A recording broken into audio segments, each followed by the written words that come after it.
एक खास ख्वाहिश एक छोटे से गांव में ज़यान नामी 8 साला बच्चा रहता था।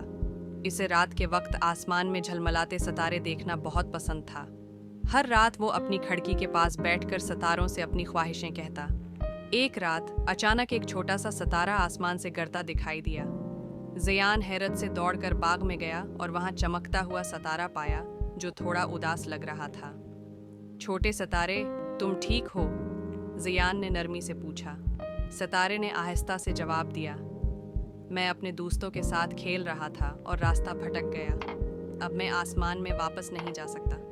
ज़यान ने मुस्कुराकर कहा, फिक्र मत करो, मैं तुम्हारी मदद करूंगा। यूं एक जादुई सफ़र का आगाज़ हुआ।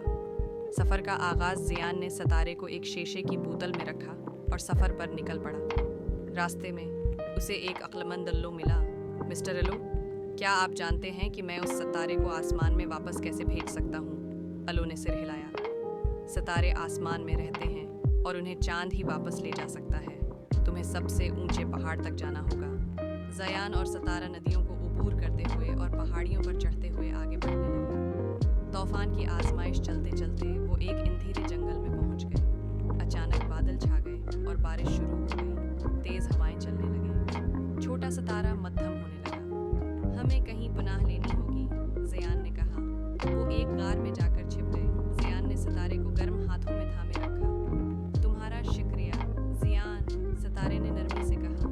ज़यान मुस्कुराया।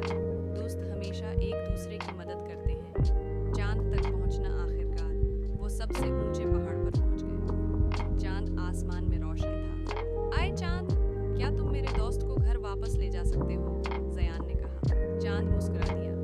बेशक, तुम्हारी मेहरबानी ने तुम्हें कामयाबी तक पहुंचाया है। छोटा सितारा हवा में बुलंद होने लगा और एक बार फिर चमकने लगा। जाने से पहले उसने ज़यान को एक छोटा चमकता हुआ तोहफा दिया जो चांद की चमक की तरह नजर आता था। ये तुम्हारी नेकी की निशानी है, हमेशा चमकता रहेगा।